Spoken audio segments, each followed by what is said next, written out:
An intellectual carrot, the mind boggles. You see? You see? Your stupid minds. Stupid! Stupid! Earth has had Santa Claus long enough. We will bring him to Mars. I've been afraid a lot of times in my life, but I didn't know the real meaning of fear until I had kissed Becky. One thing will be clear. It's not for man to interfere in the ways of God. It's alive. Oh, it's alive. It's alive. It's alive.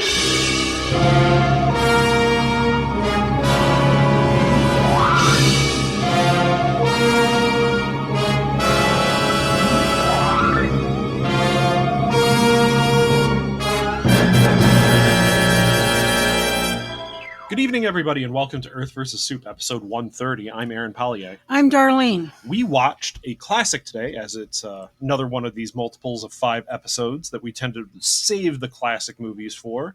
We said what it was last time. Yeah, we did say what it was. We said we were going to watch Frankenstein, the original 1931 movie with Boris Karloff, directed by James Whale. We've already watched a James Whale, Boris Karloff feature. That was, what was it? That was The Old Dark House. And we realized, oh crap, this isn't the first time they worked together. It was Frankenstein. We have not done our due diligence and watched Frankenstein. We really need to do that. So in the we have. In the sequence of things, it actually goes... Sequence of movies? Movies, sorry. It goes Dracula in 1931, Frankenstein in 1931, Bride of Frankenstein in 1935, Son of Frankenstein 1939, The Ghost of Frankenstein 1942. Then we get to Frankenstein Meets the Werewolf in 1943. Which we've already reviewed. House of Frankenstein is 1944. House of Dracula is 1945. Abbott and Costello Meets Frankenstein, 1948. And I'm probably missing one or two things. Well, it's because all the Universal monster movies tend to be linked together. Like, a lot of people say that the original cinematic universe is the Universal monster movies because there's so much crossover between them, especially in the later years, that it's clear that they all do exist in the same universe. We watched like the last of the Golden Age monster movies just very recently. That was She-Wolf of London. That was what, 1946? Let me turn a page. Yeah, Darlene has it somewhere here. Yeah, 1946. 1946. So that's like the end of the Golden Age. But 1931's like right at the dead start. And a lot of the stuff that we said for Dracula, production-wise, is exactly the same for Frankenstein. This is very, very, very early after the silent movie era. This almost has no music in it. Again, because of the same rationale that Dracula had, in that people might be confused why there's music on the score if there wasn't like an orchestra playing, or it wasn't like somebody playing the music actually in the theater that they were in. They honestly felt that people wouldn't be able to understand that. So you have like a quick musical sting at the beginning and at the end, and generally there's no real music any other time unless it actually is occurring in the film. And in this film, we do get music because there's an actual festival going on. Yep. Okay. And the budget for it was $262,007. And I don't know if the box office of 12 million includes all the times they've sold it. No, that's like the original release. That is an incredible amount of money that it made back. And for 1931, I forget the exact conversion. I think it's around like 25 or something like that to 1. But I don't have it in front of me. We talked about it in Dracula, but I think it's around 20 to 25 to 1 for 1931 dollars to present. But the problem is that in 1931, it's not just like the buying power of the dollar. It's the fact that like it was just a depression just started. Well, not in 31, but it's just such a very different world that it's difficult to put a direct comparison between the budget, even when you include inflation to like get that multiplier. That well, the stock market crashed in 1929. Yeah, but I mean, it's not like the worst of it, right? This movie with a budget of 262,000 really comes across as a movie that very, very much so had a very high budget compared to that. Like, even if you multiplied that by 25, the budget that it gave by 25, what do you get? Around $6 million today? A budget of around $6 million today? Does this movie look like a $6 million movie? No, it looks way better than that, correct? Well, we have billion-dollar movies that I'm like going. Not, I mean, but Well, they're billion-dollar millions. box office movies. But I mean, And I don't see how they made that money. well, the movies cost less than $1 billion to make. But I mean, when you think about the time, though, this looks way better than $6 million. This looks like it would be an equivalent of maybe a $30 million movie today, $40 million movie today. And if that's the case, and you look at that box office, I know I'm making like really spurious comparisons here, but like that box office is stunning. It's almost 50 times the budget. So that's like making, if I say that's like $40 million movie, right? That's like $2 billion in box office. Like, it's insane. But the thing is that Frankenstein, along with Dracula, cemented Universal Pictures as a major movie studio that was about to go out of business before Dracula was actually released. Like, Dracula saved Universal.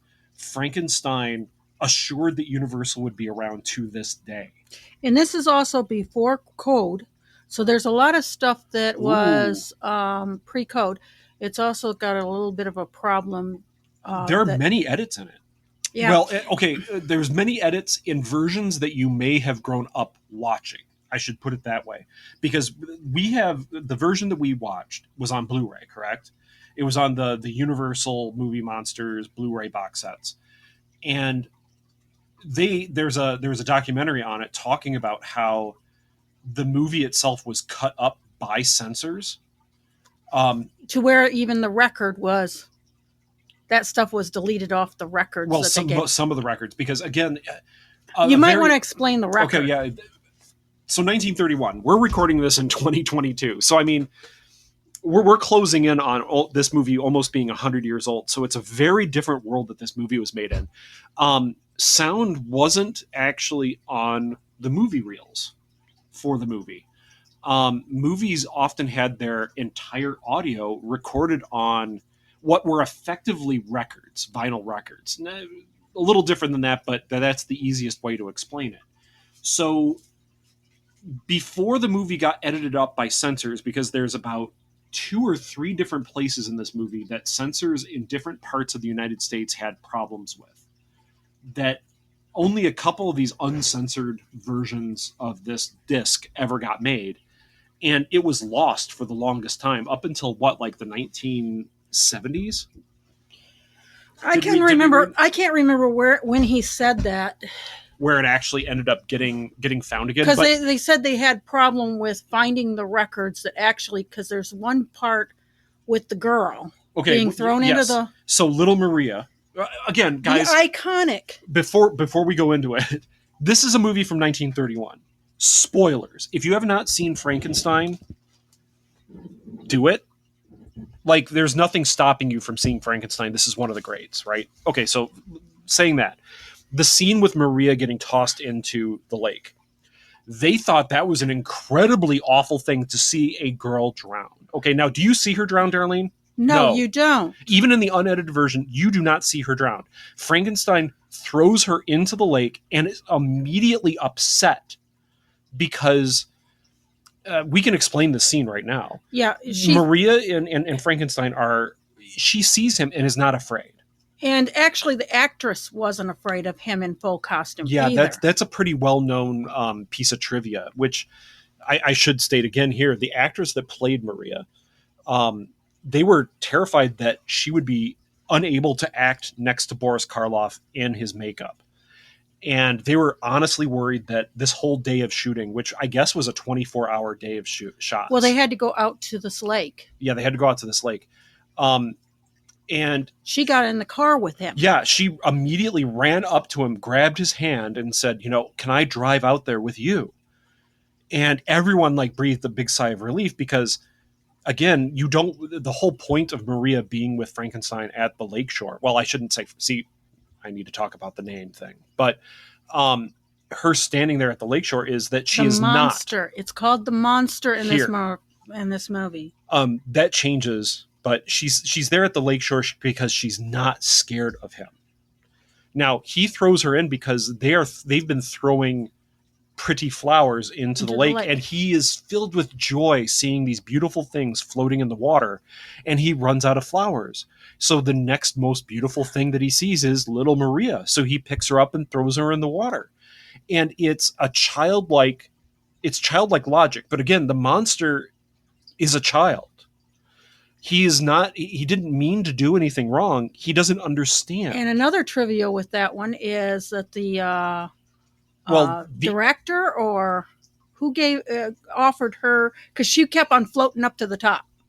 Oh, like they offered her a whole bunch of chocolate if she would stay under the water for longer or something. I think that's what it was. But anyway, censors thought, oh my God, we can't see this child drown, so we're going to cut this whole scene out. So the last thing in this edit that is seen is Frankenstein the monster, reaching for little Maria, and then it cuts. And then you see the most horrific thing is the father carrying the dead body of his daughter, like 7-year-old daughter, through the streets of the village. As a rag doll. Now, here's the thing. The implication that the edit made is that Frankenstein just often killed her, like strangled her, broke her neck, ravaged her in some way, because it's not clear that he had this moment of joy and didn't really understand what had happened. Right? Like, it's clear his confusion on his face when Maria is splashing around in the water and then doesn't come up. Like, and then he runs away. And he runs away in terror because he doesn't understand. Right? But they edited this and it actually made it worse. It made it worse. The other edit is Dr. Frankenstein, yelling out, "Now I know what it feels like to be the gods." And very conservative Christian factions across the American South were offended at such blasphemy, and they edited it out in a way that I remember from being a kid watching this, because I've seen Frankenstein hundreds of times. Okay, now I haven't seen Frankenstein for maybe, let's say, 15 years, but as a kid, I saw this hundreds of times, and that cut in that scene where Dr. Frankenstein raises the monster. And it really looks bad. It looks like a very bad jump cut. Yeah. So anyway, what happened was, with all these edits, no one knew where the original discs were. But then they ended up finding the original discs, just somewhere.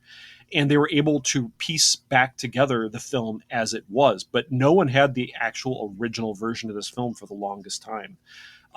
This movie getting cut is a definite show of the First Amendment to the Constitution going into the freedom toilet. of speech.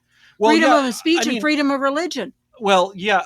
If you don't like what's on the movie, don't go there. But then again, Universal had to think that, hey, look, if I can't release it in the South, I'm not going to make my money back on this picture. Now, you think, oh my God, they made so much money. How in the hell would they be worried about it? They didn't know how good this movie was.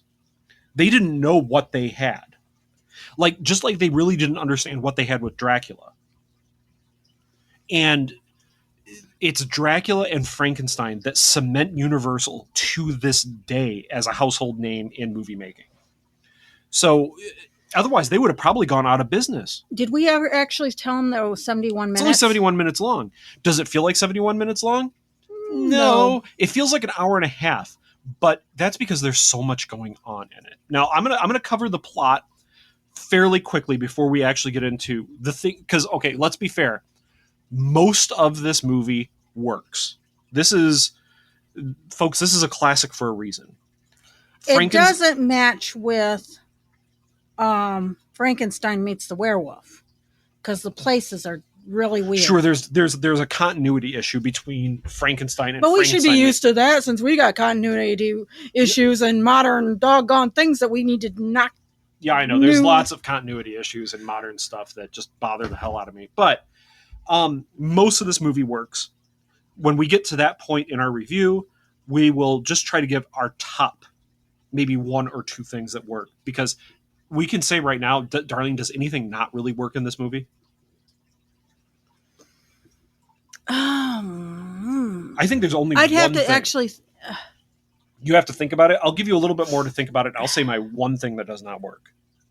I think it is a terrible plot contrivance that Frankenstein seemingly knows exactly where Henry Frankenstein and Elizabeth are staying on their wedding day, and he breaks into the room with her in it.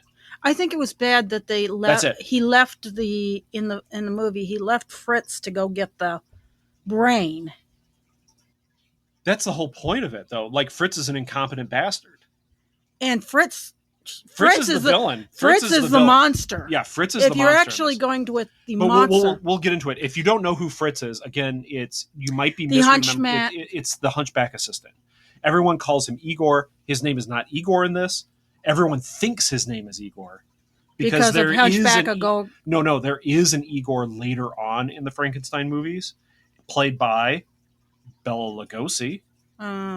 Yeah, like there's a lot of bleed through between like Bela Lugosi and Boris Karloff in these movies. Because remember, Bela Lugosi was considered to play Frankenstein. And before you start, I will say the one thing later. that I think that I love the. Well, let's go into it. Okay, go into it. It starts in the Alps. No, it doesn't. You're already jumping ahead of scene. Fine. Go. It starts with a person coming out to talk to the audience directly, Darlene. Oh, yes. That was not part of the movie. And he tells the audience the basic tenets of the story. Again, even in 1931, this story is already 100 years old. This is Mary Shelley. And we're going to talk about... Oh, God. Can we talk about this one? That was a bad thing. What? Calling her... This is based on Miss Percy Shelley. Mrs. Percy Shelley. The story by Mrs. Percy Shelley. No. It's Mary Shelley. She even went by... Mary Shelley. Right? Well, anyway, a modern Prometheus. Everyone already knows the Frankenstein tale if they are... I wouldn't say if you're well-read in 1931. Maybe it's not as widespread at the time, like it is today. If you've read Dracula, you've read Frankenstein. Have you? I think Frankenstein's more obscure than Dracula, even in 1931. I would think. Again, Frankenstein influenced the writing of Dracula. The story that Mary Shelley came up with, we need to talk about that one date. Frankenstein started first. That's what I said. Frankenstein influenced Dracula. And what I was looking it up... As novels, I should say. As the novels. And there's 4 people that are stuck in... Yeah, but we haven't even gotten to the plot of this book yet. But we need to talk about that one date where Mary Shelley came up with the story of Frankenstein, because that one date influences... You can argue that one date influences modern science fiction to this day. I didn't write anything about that. Okay, the one date where Mary Shelley writes Frankenstein when they're at their lake house. It was with Baron, the Byron. Lord Byron is there. Her future husband. Future husband. Yeah. Percy Shelley. And then her friend? Or was it cousin? It was cousin, and she wrote something then too. But Lord Byron's the oldest there, and he's 28. She's 18. Percy Shelley is 23. Mary Shelley's 18, and then her cousin is 18 as well. And the stories that came out of this one stormy night on Lake Geneva, right? It's at Lake Geneva. It's not at Lake Geneva. It's close to Lake Geneva. Okay, well, at Lake Geneva influences modern storytelling to this day. It made horror. It made horror. It made science fiction. You can definitely say that there were science fiction stories written before Mary Shelley that people could today consider science fiction. But I think the most firm start to it would be this date that Mary Shelley wrote In what, Frankenstein. 1838? Something like that. I forget the exact date. We didn't write it down. Should have done that. But anyway, so we have this guy explaining the basic tenets of the story on the screen. He's wearing a tuxedo, and he says this whole thing is about life and death and about mankind's desire to understand their place in the universe and to understand life itself. Like to become closer to God by understanding God. God's ability to begin things, okay? And he says, please leave if you don't wish to be horrified, because some of you may feel horror at what you see. Do we? Yeah, I think there is some horrific things in this movie, but they're not from the monster. And again, throughout this film, with this review, I might refer to the monster as either the monster or Frankenstein. And the reason is that in later movies, it is common practice to refer to the monster as Frankenstein. Even though Frankenstein is not the monster. But one could argue, again, that Frankenstein as a creation of Dr. Frankenstein is like his son. He created him. In a weird way, he did. So one can say, yes, it might be. I think there's even a reference to the fact that in one version of the script that the monster is referred to as Adam, as in like the first man. So that's fine, Adam Frankenstein, but I'll just refer to him either as the monster or Frankenstein. Anyway, back to the plot. We have a funeral scene. It's a very kind of bleak funeral scene. People are weeping, and we see Dr. Frankenstein and Fritz peering over a fence, waiting for the mourners to leave. The gravedigger fills in the grave, finishes, leaves. Frankenstein and friends jump over the fence and bring the body up and put it on a cart. And on their way back to the watchtower that they're operating, the watchtower is called, they end up finding a body hanging from what is it, like a giblet of, or what is it? It's hanging from like a post. At like crossroads. So this guy obviously was like a criminal and was just hung there. And Fritz jumps up onto this beam that's holding this hanging body, cuts him down, and Frankenstein's like, no. There's too much damage to the brainstem and the spine. We can't use this. We're going to have more bodies. Oh, okay, fine. Whatever. At the university, we have a professor. He ends up giving this lecture about brains. His name's Dr. Waldman, right? He's like the mentor of Dr. Frankenstein. Yes, he was Henry Frankenstein. Yeah, in the book he's called Victor Frankenstein, but there's a different Victor in this movie. It's Victor Moritz, who's a friend of Dr. Frankenstein. So again, if you've read the book, there might be a little bit of confusion. No, Victor is a friend of Elizabeth. But he knows he's friends. He's actually gone out with Henry Frankenstein quite a bit. And then there's another Frankenstein in this movie who's Baron Frankenstein. Baron von Frankenstein. His father. His father, who's kind of a doddering old man in a weird way. And very stupid on how he's just a jerk is all he is. He's like a rich jerk because he treats everybody below him as below him. Like he really does. Like, remember the Burgermaster comes in and he's just, he doesn't want to talk to him. I don't have the time for you. You know, this is the guy that like runs the town that Frankenstein like has like a title over, and he's just like, screw off. You know, I don't want to. Anyway, this doctor is giving a lecture about brains, and we have your normal brain and your abnormal brain, right? From Young Frankenstein. It's always what name did this brain have on it? Abnormal. You know, there's an abnormal brain. The normal brain gets busted by Fritz when he walks in and tries to get a proper brain. He tries to go out and he trips or something. And breaks the normal brain, so he has to get abnormal's brain. And he never tells Dr. Frankenstein that he got the abnormal brain. But Henry does find out. Oh, yeah. And I even have it in my notes. Fritz comes in and breaks the normal brain and takes abnormal. Victor and Elizabeth. Victor, the friend, and Elizabeth get a letter from Dr. Frankenstein. He writes that he's living in a watchtower somewhere in Germany. And we learn that Frankenstein is engaged to Elizabeth. Elizabeth is played by Mae Clark, and she actually does a very good job in this movie.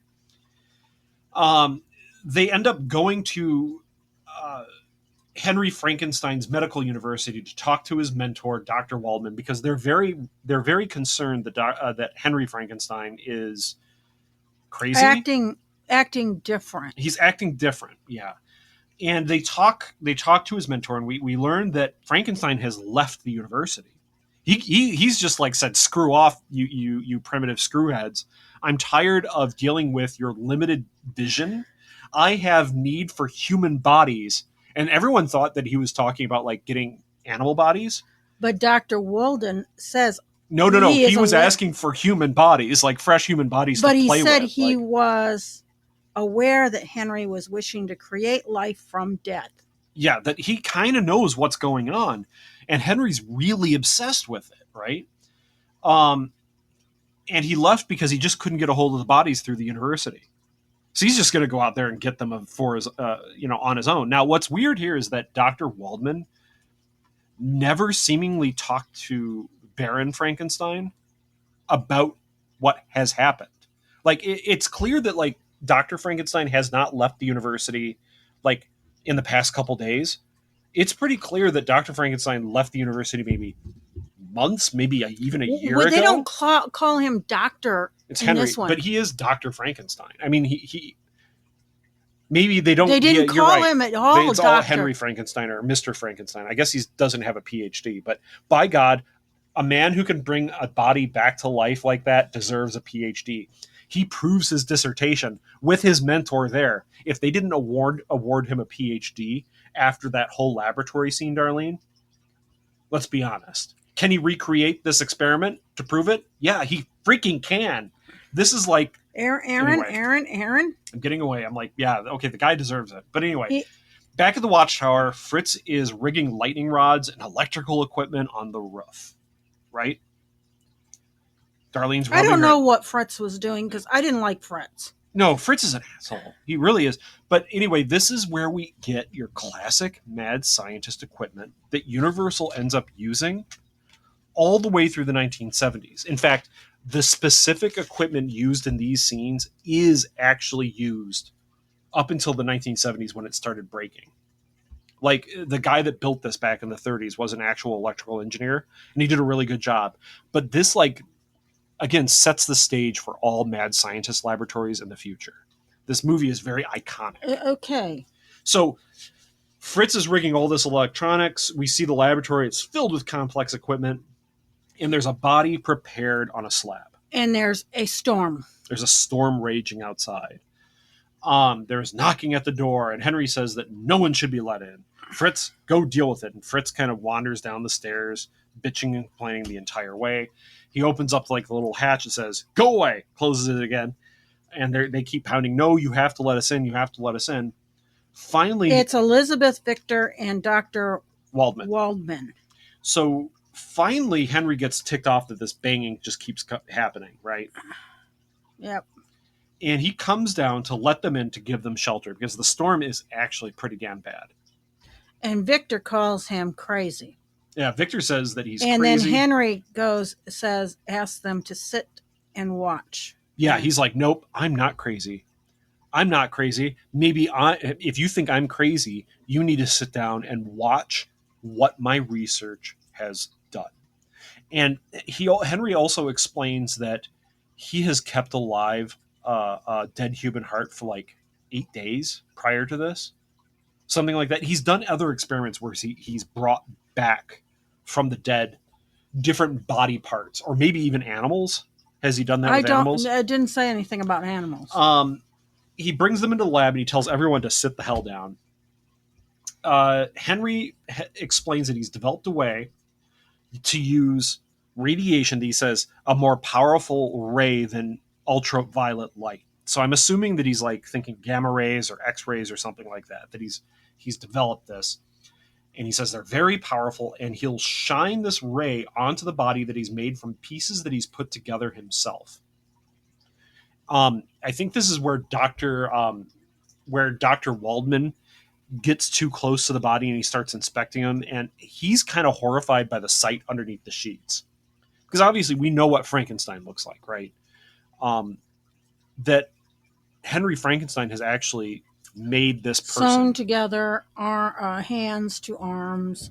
And the reason like why the head is flat on the top, it's because he wanted to have a brain box. So if he had to take out, like it would contain it better. He was able to piece it together more mechanically with like bolts and joints rather than like with bone. Because honestly, if the body is dead at that point, it's not like you can heal. The body will heal from all the piecing together that you have. So that's why the body seems very rigid and angular, especially in the head where he's had to do the most work. Anyway, he raises the body up into the storm. The body is taken back down, and the hands start to move. And this is where, it's alive! It's that classic line, and he yells, "Now I know what it feels like to be the gods." And it's actually a very powerful scene, in my opinion. It's excellent because everyone is really shocked. In fact, even Dr. Waldman is like, "Oh my God, he's actually done it. Like, he's not crazy. Henry Frankenstein's a genius. He's defeated death. He's defeated death." How well did he defeat death, though? Well, if you look at what he did, and you ignore what Fritz then does, Henry Frankenstein did succeed. Like, he could theoretically bring back somebody from the dead that had just died. Like, hey, look, random Dr. Waldman, if you have a heart attack and keel over, if you're like right next to me and I have an electrical storm, I could just raise you up and bring you immediately back. Like that's what it comes across as. Anyway, we go to the Baron's house, and Baron Frankenstein is wondering what the hell is going on with his son. And Elizabeth and Victor are there to try to calm his butt down because this guy's like in his late 60s. He's a doddering idiot. He should never. This is the reason why inheritance shouldn't actually be the reason why he is the textbook definition of a bad aristocrat. Like he's just a dick, and he lords over this village. Anyway, and you have the scene with the burgomaster. Yeah, the burgomaster is trying to tell him the festival because the wedding. It's Henry and Elizabeth's wedding. And no one knows where Henry is. And the burgomaster's like, "We have all the beer and wine here. We have all this food. Why isn't the wedding happening?" And Baron Frankenstein's just like, get the hell out of my home. The wedding's off. I don't care. Just tell everybody that the wedding's done. And the burgomaster rightly is really kind of pissed off, but he doesn't have any right to talk back to the Baron, I guess, because you can see the actor does a good job. The actor's like, "I would kill you if I could." That kind of like, but he's having to like be polite because this village just spent huge amounts of money that these peasants really don't have on a festival for a wedding of people that aren't even related to them.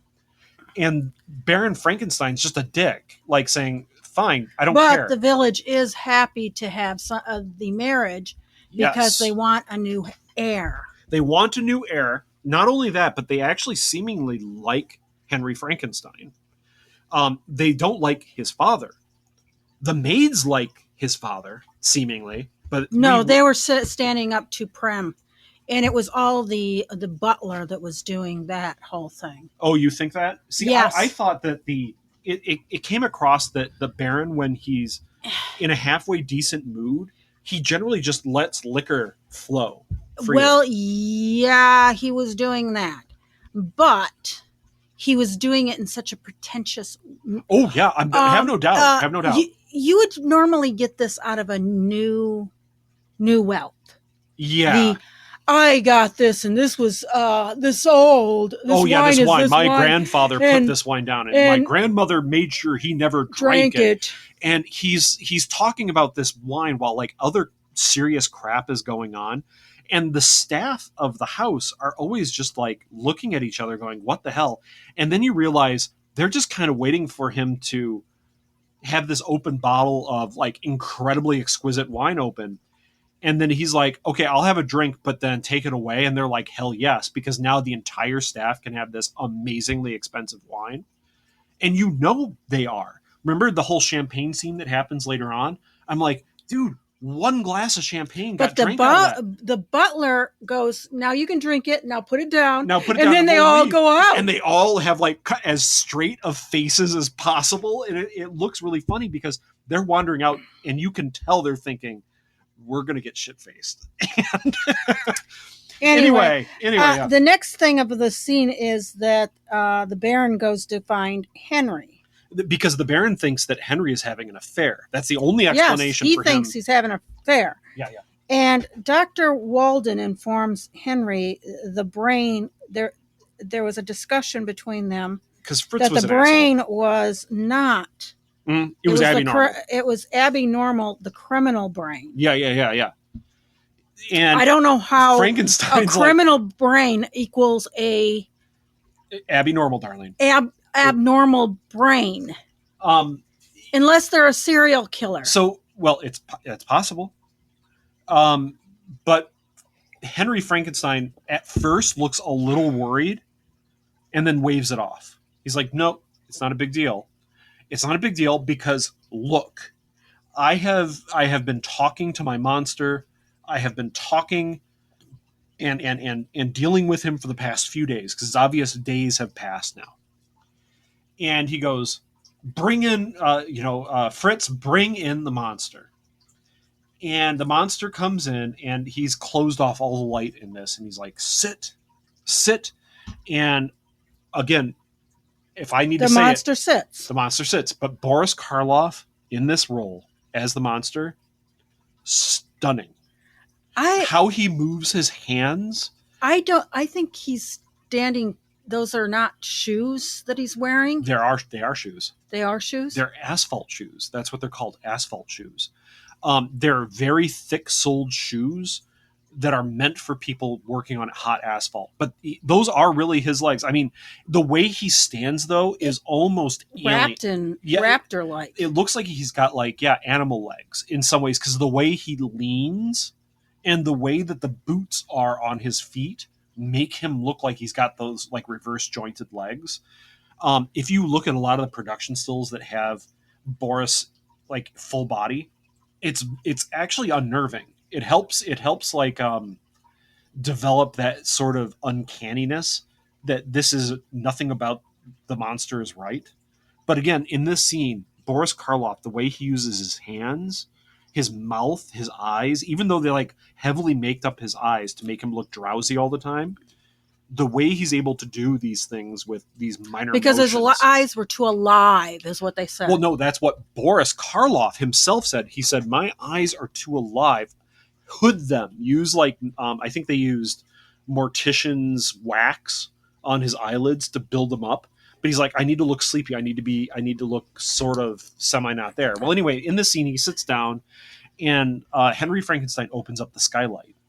And you have this beautiful scene, this beautiful moment where Frankenstein, the monster, gets up out of his chair and reaches up towards the light with this look of joy on his face. Like he has seen the light. And he gets sad because when the light gets taken away. Light gets taken away. And then the worst thing happens. Fritz, and you find out this is Fritz.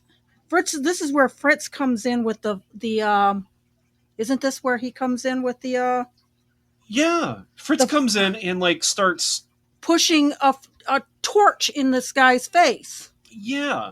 Fritz comes in with this torch. The monster freaks out, but Fritz doesn't give a crap. Fritz is just like, screw you, I'm going to put this torch in your face. That Fritz has been... No, it gets worse because they get the monster out of the room, and we have a whole scene Fritz whips him. Where Fritz whips the hell out of him and tortures him with this torch. This makes us understand that Fritz has probably been doing this from day one. With the monster? With the monster. Oh, hell yes. Because the monster is screaming in pain and fear. And trying to go underneath the bed. Trying to hide from Fritz. And this is great if Boris you know Karloff how Boris and how big the monster is. Boris Karloff's a big and dude. He's trying to go under this less than twin size bed. And again, if you have never watched Frankenstein, the whole point of the movie is that the real monster is not monster. It's not Frankenstein. It's not the Frankenstein's monster. It's not Boris Karloff. He is a victim in this movie. And you feel for him.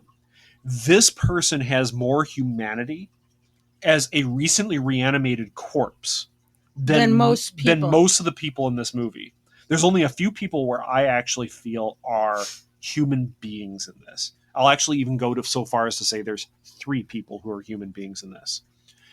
Dr. Waldman, who seemingly cares. He thinks that the monster should never have been brought back, and in fact offers to autopsy him later when they think he's dead after freaking Fritz got killed and they beat the hell out of him because the monster decides to fight back. Okay? And rightly so. He kills Fritz. That's the next scene. Okay? Henry Frankenstein, who is a person. Yeah, but he wants something He's that a human being. He should have, by ethics, gone, this is kind of wrong. Is it? Again, he's not trying to bring like a specific person back to life. It is implied heavily that even with somebody's brain, that person is dead. This is a new being. Okay. But to do the whole thing, I could see trying to do transplants. Which some of the later Hammer Frankenstein films do. It's like, hey, we're going to... But he's trying to bring something back from death. Yeah, and there's nothing... And it's disrespectful of all those people that died. I think the only... Without consent. That I agree with. I think his initial idea, though, what he basically... If you had consent from all the people's pieces that you used, there's no moral issues at all with what he does. There isn't. If you had consent, he's grave robbing, and that's wrong. I agree, but I'm saying if he had like, hey, look, all these people donated their bodies to science. So what did he do with the parts that he didn't use?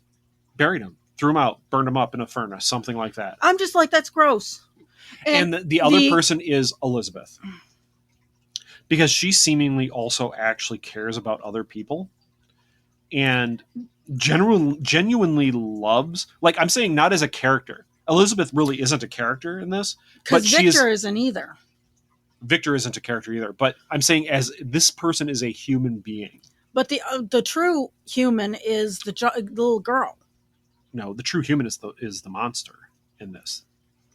The monster is the protagonist. Who are the antagonists, Darlene?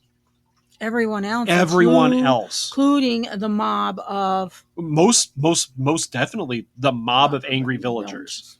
Because I mean, that's this is again your classic mob of angry villagers with their torches, running around and destroying what they don't understand.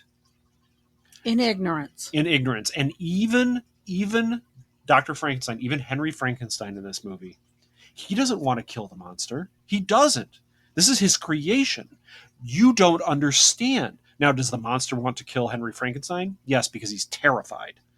And Fritz, who was Henry's friend, who was always around Henry, was torturing the monster. So the monster's equating being around Henry with this pain, this terror, this fear.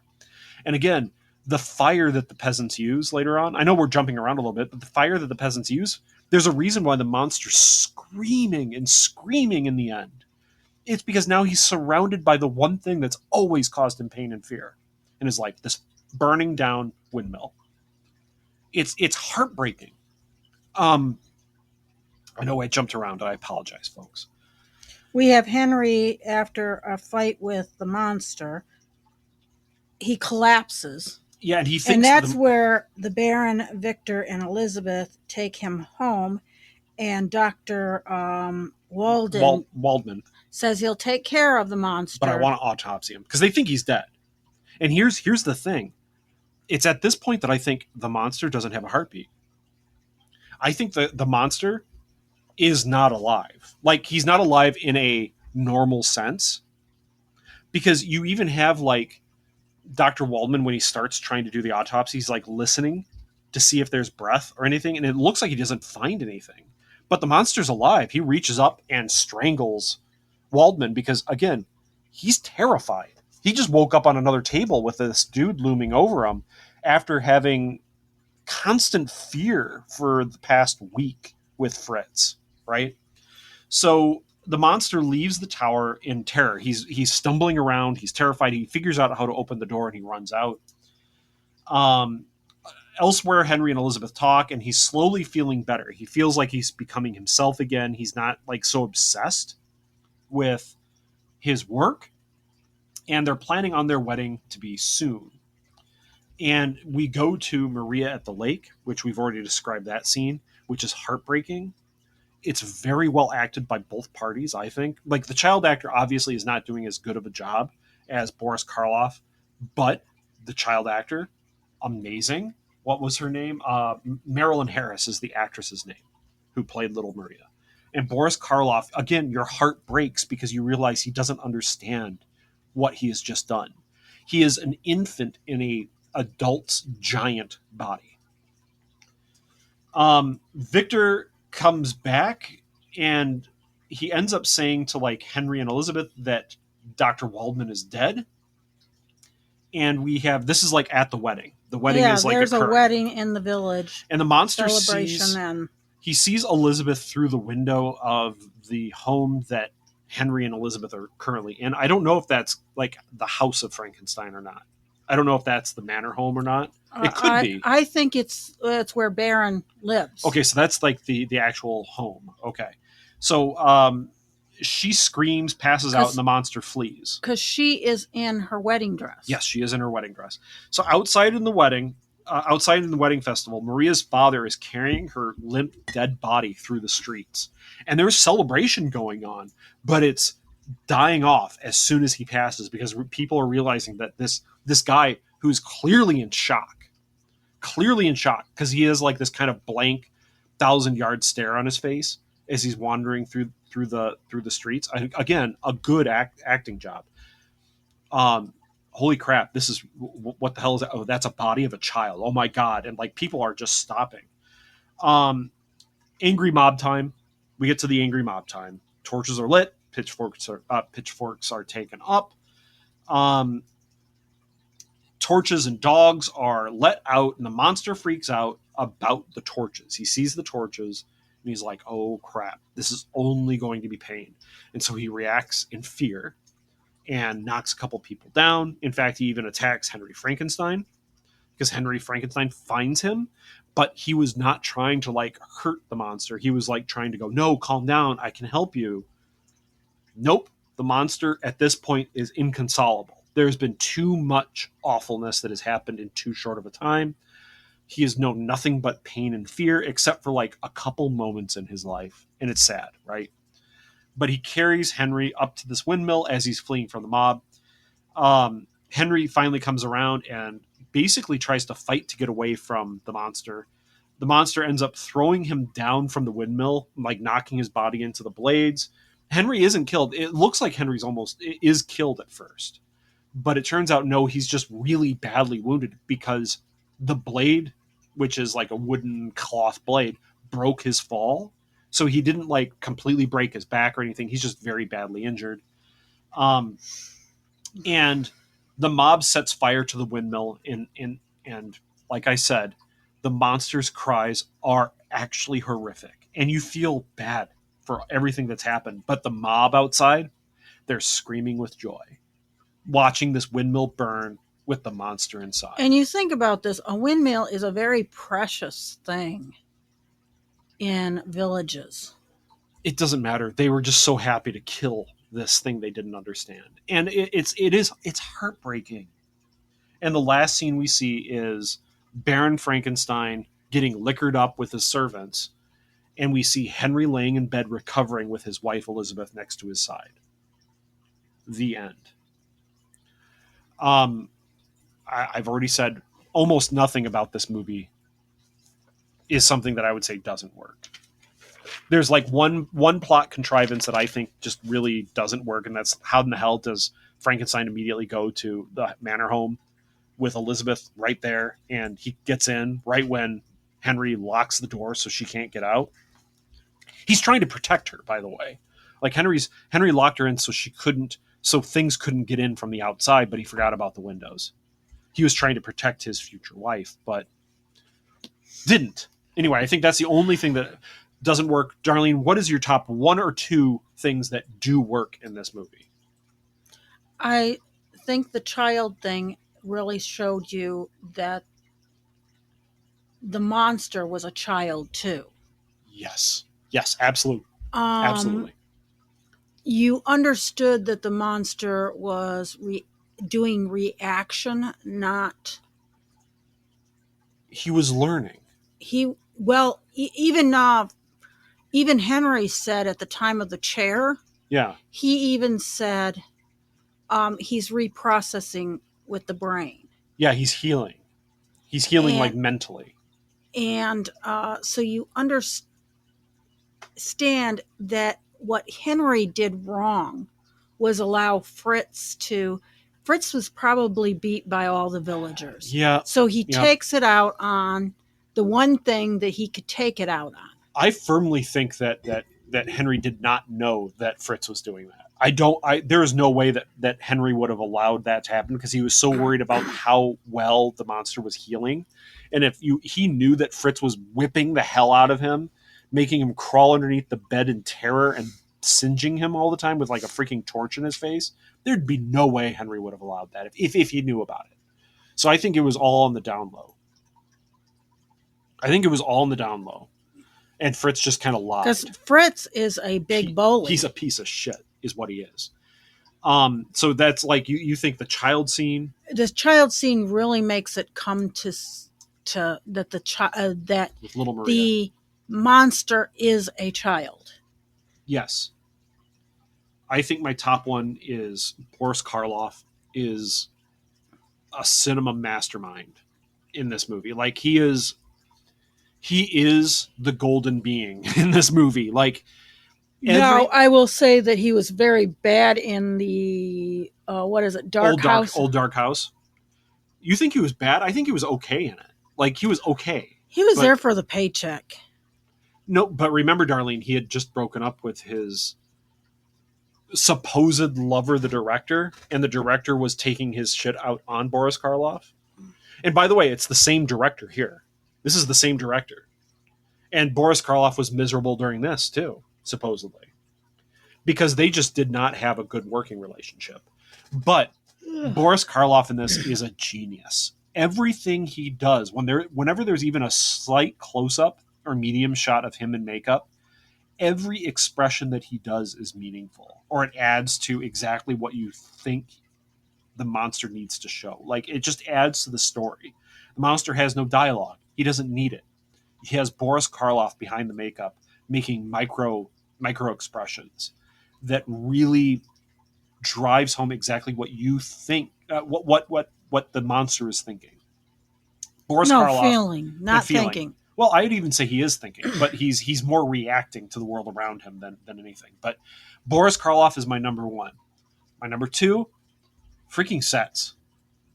The Mad Science set is so iconic and so crazy. I love it. It influences cinema from then on. You can't think of a mad scientist lab without thinking of the stuff that's in Frankenstein. Even if you don't know you're thinking about Frankenstein. Bubbling beakers, shooting lightning out of like weird machinery, pulleys, strange castle like stone walls, the storm, things like that. It's so iconic. So iconic. So those are like my top two. I think all the acting in this was at least average, bordering on genius with Boris Karloff. Anything else you really want to say? Obviously, we're going to recommend this, right? Yeah. I would hope, right? Like this is a classic again for a reason. I guess the Universal still has a trademark on the exact likeness of Boris Karloff in makeup. I think I read that the trademark comes up, that he goes public domain in 2026. Believe it or not. But since Walt Disney has kept Mickey Mouse, Universal will be able to keep it. I don't know. Because we're bordering up on like 100 years here at some point. Supposedly it's gonna go public domain before then. So like when you think about other movies that have used a image Like the Munsters. Like Universal had to have gotten a payment. Or Monster Squad. Think about that. Because the Frankenstein and Monster Squad from the 80s, that's Boris Karloff. I mean, he's got the electrodes in his neck. They're not bolts, folks. They're electrodes. Electrodes in his neck, the kind of scar across his forehead, the flattish head. I even think they use a classic Frankenstein Halloween mask in that movie to like show him what he looks like. And yeah, awesome. This, along with Dracula, are your top tier old horror films that really go in to making an influence on later films. So we're going to recommend it. 1 out of 10, Darlene. 1 to 10. 1 to 10. Why did you ask me that? I don't, because I always ask it. Because this is a 9 out of 10 to me. Good for you. Like this is great. It's great. I can't say it's 10 out of 10 because me giving a 10 out of 10 to a movie is really tough. The only what would have made this a 10 out of 10, I think, is actually if it did have a score. But again, it not having a score makes it feel a certain way. So I'm not sure if that's a drawback. But we recommend it, okay? So let's wrap it up. Do we have any ideas what we're going to do for our next 5? You keep putting off the one thing that I keep telling there's a musical. I have it written down. I'd have to look up in my notes what it's called. Imagine This or Imagine something. This. I think it might be called Imagine This. We might do that for the for one of the next films. Yeah, I can't even find them in my notes. It's here somewhere. Because he doesn't want to do it. Yeah, I don't want to do it because it's a musical, and I generally don't like musicals. But if you think it'll be good and we can review it for Earth versus Soup, we can. Yeah, I don't have it written down, but we'll find it. That's fine. We're going to do some more of these old Universal movies that aren't the incredible classics, but we're going to continue doing them. What are we thinking about for our next classic, though? Do you have any idea? Know. I think I know what we're going to do for 135. You always have the plans. I know. The Mummy. I know Darlene's like, okay, right. You had that look on your face like, okay, you're right. That is a classic. We kind of need to do it. We've done Wolfman. We've done Dracula. We've done Frankenstein. We've done Creature. Creature's a member of the Silver Age of horror, though. Remember? But we love Creature. Like, that's one of our favorite movies of these. But yeah, we haven't done Mummy yet. Okay. Mummy. Okay. So I'm Aaron. I'm Darlene. Good evening. And keep watching the skies. At no point in your rambling, incoherent response were you even close to anything that could be considered a rational thought. Thanks for listening to this episode of This Week in Geek. Hungry for more? Check out our website at thisweekingeek.net. You can subscribe to the podcast, browse our Twitter and Instagram, and leave your thoughts on today's topics. If you'd like to give us some feedback, send us an email at feedback@thisweekingeek.net. Tune in next time, and remember, lower your shields and surrender your listenership. We would be honored if you would join us. Thank you for your cooperation. Good night.